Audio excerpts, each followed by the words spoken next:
Fans watch World News Tonight with David Muir than any other newscast. Time and temperature, brought to you by your local Honda dealer.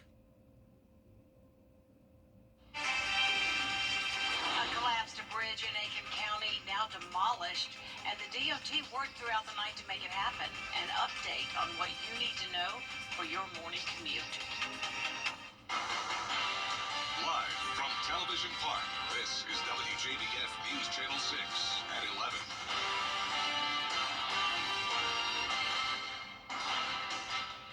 Good evening, everyone. Thank you so much for joining us, and a happy Father's Day to all of the dads watching. I'm Jenny Montgomery.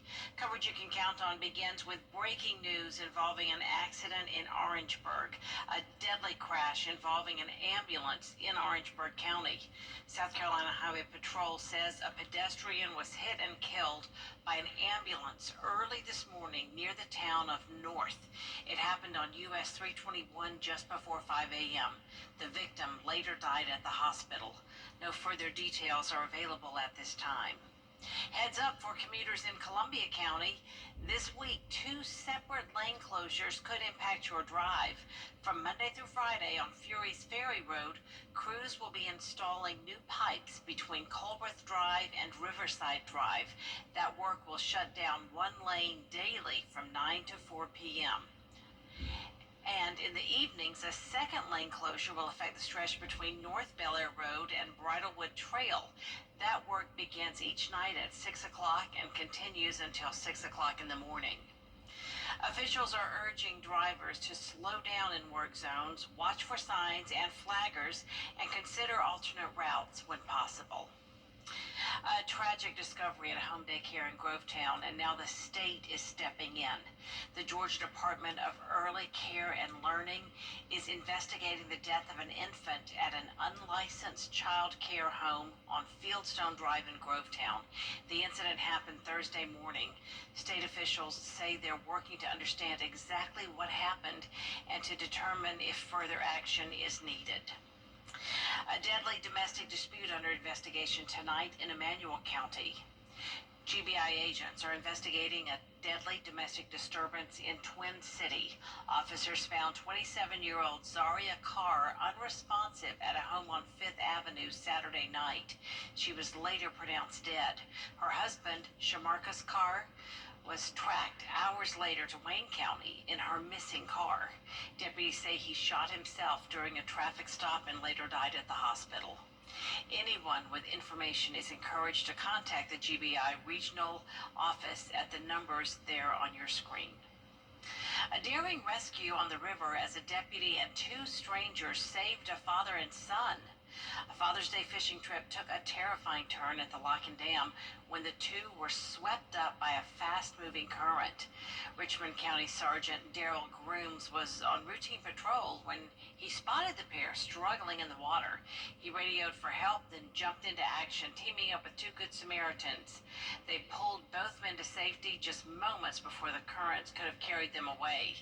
When asked about the incident, Sergeant Grooms said, "Had it not been for the actions of both Good Samaritans who stepped up immediately to assist, this could have ended tragically. God puts us all at the right place at the right time." It is time now for our first check of your forecast with meteorologist Avery Gray. Avery? Thank you, Jenny. Currently, we are taking a look at that Terry Lemur Hyundai Sky View Cam over Wellstar NCG Health. It is looking very dry out there right now in those evening hours. Taking a look at Live Viper 6 radar, you can see there's not much going on over the CSRA right now. We do have a new flood warning for portions of Scrubbing County on that Savannah River line, so just making sure everyone is aware of that as well. Our temperatures across the CSRA are in those mid to upper 70s as we continue throughout the evening, and wind gusts are a bit on that breezier side with some nice wind gusts coming in. Tonight we will expect a low temperature of 72 degrees with those continued chance for scattered storms, and we are 5 days away from summer, even though our temperatures are feeling like summer already in those low 90s, and they will continue to increase throughout the week. Back to you, Jenny. All right, Avery, thank you so much. And we do have good news for those of you who will be traveling along I-20 on your morning commute. The South Carolina Department of Transportation did demolish that bridge at exit right about mile 13 between exits 11 and 18. You were rerouted today, but the bridge has been demolished and the traffic is moving again on I-20. So you will be glad to know that tomorrow. The urgent hunt for a man accused of shooting two Minnesota lawmakers has had a twist tonight. Multiple sources telling ABC News that Vance Bolter has been arrested near his home in Green Isle, southwest of Minneapolis. They say he was spotted on a trail via camera a few hours ago and then taken into custody. Faith Abube has more. Investigators say a man. Peach State is one of the top 3 states in the Southeast committed to electric school buses. Next time on Jenny, we are catching up with a young wife and mother from Aiken County who is living her life serving others in Africa. Savannah Black is the founder and school director of Hands of Hope in Zambia. She's been involved with the mission since she was in college and feels it is her calling to serve orphaned children there. Savannah has been back in the CSRA for a couple of months to have her second baby. I had both of my babies here. I got married, and so it's really exciting because now they're on mission with us, and it's a very different dynamic. We live in Zambia, which is a developing country. My children are going to have the craziest stories of their childhood, but we love it. We love it. Is it hard for you to think about going back after you've been back in the U.S. and the conveniences we have here? Yes, Yeah. it is hard. Yeah. It's really hard to think about some of the things that we let go of, like consistent power or clean water. Savannah tells us about the future plans for Hands of Hope, as well as the impact they're having on lives right now in Zambia. It's coming up Tuesday at 12:30 on Jenny. What will the rest of this week look like? I'll have your forecast after the break.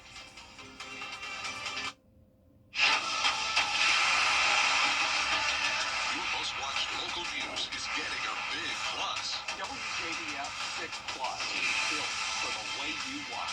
The CSRA's trusted news source, now on demand. Live Viper 6 weather when it matters most. Stream it anytime, anywhere. Plus, it's totally free.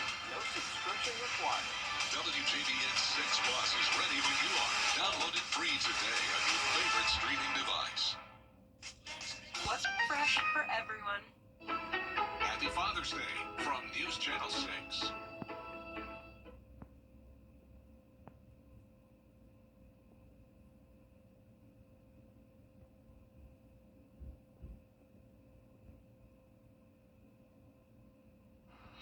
Now, your most accurate forecast with WJBF Live Viper 6. Welcome back. We're currently taking a live look in at our cheerleader Hyundai Skyview Cam over Jacksonville, Florida right now. It is a very beautiful scene with all of those lights going over that ocean as we're looking at it right now. I wanted to say happy Father's Day to all of the dads out there. I hope your day was great, and especially to my dad because he's truly a stellar stand-up man. It's 75 degrees and it feels like 75 degrees back home in Augusta with winds coming in from the southwest at 3 miles per hour. We are taking a live look in at our Live Viper 6 radar. Again, very, very dry for us in the CSRA. We are seeing some of those storms off to the west towards Atlanta, but overall very, very dry for us. We do have that new flood warning for Scrubbin County on the Savannah River. Temperatures across the CSRA are in those mid-70s across the board, lower 70s for our lower lying counties, and then wind gusts are on a bit of that windier side with a nice breeze coming in from that southwest direction. And we will continue to see a nice breeze as we go throughout the week, and that'll help us because we do have hot temperatures on the way. Taking a look at our future cast, we can see that we will have some more rainfall as we continue throughout this week. Nothing new there. We have been experiencing rainfall this whole entire month of June. And here's a closer look at it here on our future cast. So we will stay dry for the remainder of tonight, but then come tomorrow by 3 p.m., we will start to see those showers pop back up as we have that daytime heating. And then come Tuesday, we'll see some more storms as we go throughout the day as well. And it should clear up by 8 p.m. We will continue to have those rain chances as we continue throughout the week. And then we will see rainfall inches or rainfall totals about a half an inch for the majority of the CSRA. We do have 0.92 futurecast rainfall inches in Aiken. So we are looking a bit on that lighter side with that rainfall as we go throughout the day. As we're tracking the tropics. That's a tongue twister for you. Nothing is expected to form over the next several days. And then our temperatures are on the climb. And if it's too hot for you, we are looking at the day planner. It's going to continue to be warm with 91 degrees come 3 p.m. And if it is too hot for you, then we have 99 days until fall. I did wanted to add that fall countdown in there because it is my favorite season. And then our lows for tonight will be in those low 70s. Our highs for tomorrow will be in those low 90s. And then taking a look at our 10-day forecast, you can see that we do have the chance for rain as we continue throughout the week. And then come Saturday, we will be much warmer and drier with no rain chances going into your weekend. Very good. A nice dry weekend. Looking forward to that. Yes.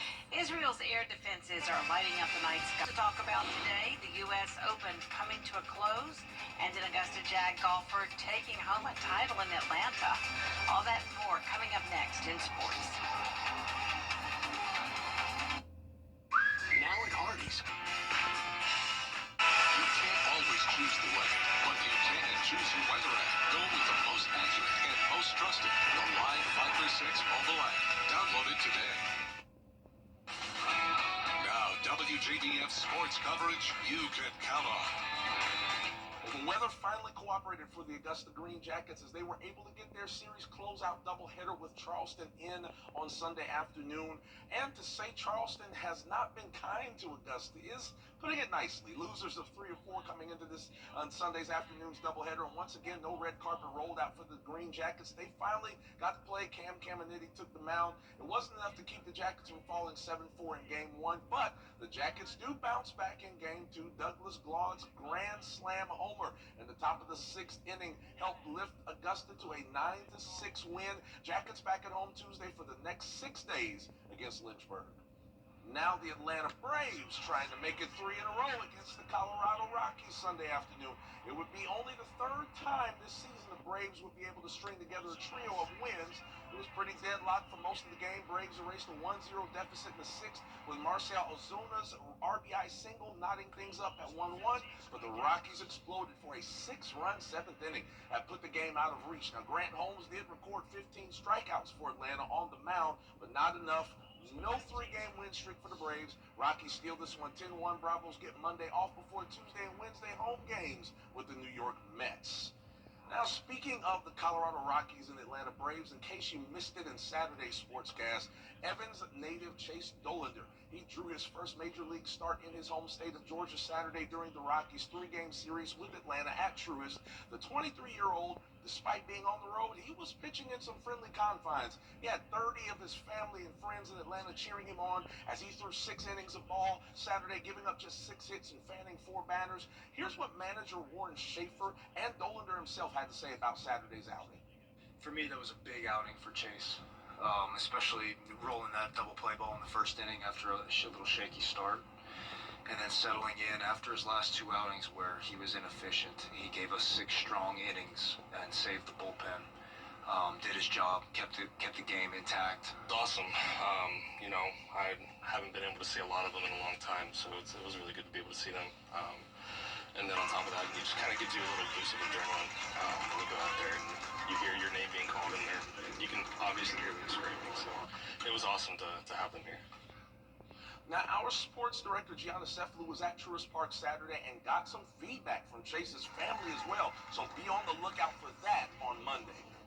Well, they turned the corner to the finish line Sunday at the Oakmont Country Club for the U.S. Open, or at least they were trying their best to because of the rain.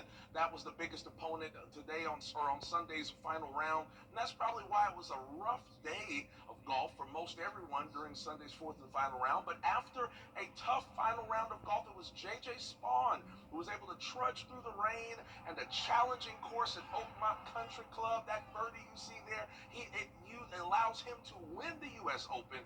It was his first ever victory in a major. Now, while most of the field shot over par, Sunday Spaun carded a final 1 under, making himself the only golfer to finish under par. He finished 2 strokes ahead of Robert McIntyre, 3 strokes in front of 3rd place Victor Hovland.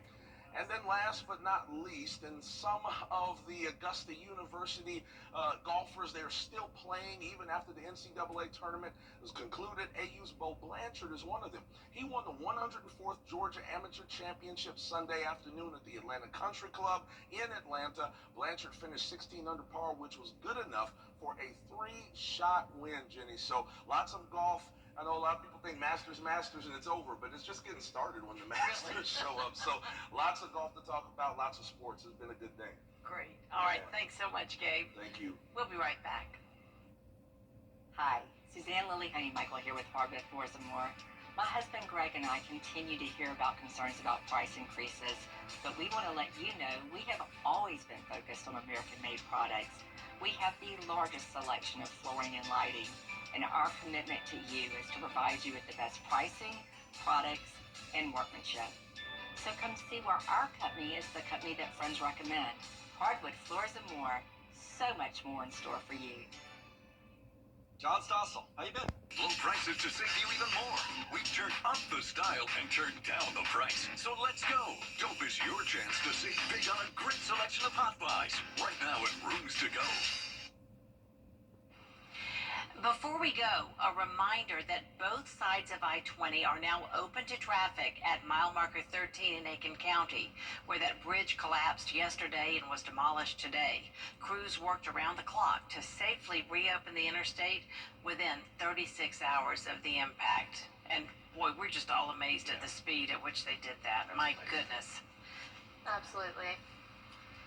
Avery, It is let's look at the weather. currently 99 days to fall if you are feeling like it is too hot for you, but we will have that dry weekend ahead with those temperatures in the mid to upper 90s.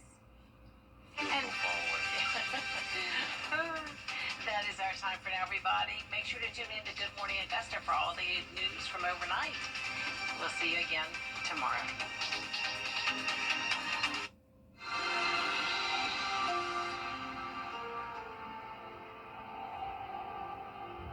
At Lionel Smith Limited.